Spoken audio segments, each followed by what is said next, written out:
Deux Rois, chapitre 1. Moab se révolta contre Israël après la mort d'Akab. Or Akazia tomba par le treillis de sa chambre haute à Samarie, et il en fut malade. Il fit partir des messagers et leur dit: Allez, consultez Baal-Zébub, dieu d'Écron, pour savoir si je guérirai de cette maladie. Mais l'ange de l'Éternel dit à Élie, le Tishbite: Lève-toi, monte à la rencontre des messagers du roi de Samarie, et dis-leur: Est-ce parce qu'il n'y a point de Dieu en Israël que vous allez consulter Baal-Zébub, dieu d'Écron?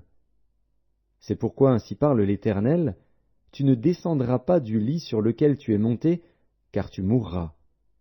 Et Élie s'en alla. Les messagers retournèrent auprès d'Akazia, et il leur dit: Pourquoi revenez-vous? Ils lui répondirent: Un homme est monté à notre rencontre, et nous a dit: Allez, retournez vers le roi qui vous a envoyé, et dites-lui: Ainsi parle l'Éternel, est-ce parce qu'il n'y a point de Dieu en Israël que tu envoies consulter Baal-Zébub, dieu d'Écron? C'est pourquoi tu ne descendras pas du lit sur lequel tu es monté, car tu mourras.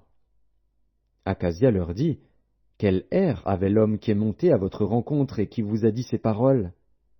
Ils lui répondirent: C'était un homme vêtu de poils et ayant une ceinture de cuir autour des reins. Et Akazia dit: C'est Élie, le Tishbite. Il envoya vers lui un chef de 50 avec ses 50 hommes. Ce chef monta auprès d'Élie, qui était assis sur le sommet de la montagne, et il lui dit: Homme de Dieu, le roi a dit: Descends. Élie répondit au chef de 50: Si je suis un homme de Dieu, que le feu descende du ciel et te consume, toi et tes 50 hommes. Et le feu descendit du ciel et le consuma, lui et ses 50 hommes. Akazia envoya de nouveau vers lui un autre chef de 50 avec ses 50 hommes. Ce chef prit la parole et dit à Élie: Homme de Dieu, ainsi a dit le roi, hâte-toi de descendre. Élie leur répondit: Si je suis un homme de Dieu, que le feu descende du ciel et te consume, toi et tes 50 hommes.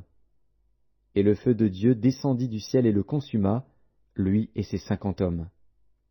Akazia envoya de nouveau un troisième chef de 50 avec ses 50 hommes. Ce troisième chef de 50 monta, et à son arrivée, il fléchit les genoux devant Élie, et lui dit en suppliant: Homme de Dieu, que ma vie, je te prie, et que la vie de ces 50 hommes, tes serviteurs, soit précieuse à tes yeux. Voici, le feu est descendu du ciel et a consumé les 2 premiers chefs de 50 et leurs 50 hommes, mais maintenant, que ma vie soit précieuse à tes yeux. L'ange de l'Éternel dit à Élie: Descends avec lui, n'aie aucune crainte de lui. Élie se leva et descendit avec lui vers le roi. Il lui dit: Ainsi parle l'Éternel, parce que tu as envoyé des messagers pour consulter Baal-Zébub, dieu d'Écron, comme s'il n'y avait en Israël point de Dieu dont on puisse consulter la parole, tu ne descendras pas du lit sur lequel tu es monté, car tu mourras. Akazia mourut, selon la parole de l'Éternel prononcée par Élie. Et Joram régna à sa place la seconde année de Joram, fils de Josaphat, roi de Juda, car il n'avait point de fils. Le reste des actions d'Akazia, et ce qu'il a fait, cela n'est-il pas écrit dans le livre des chroniques des rois d'Israël?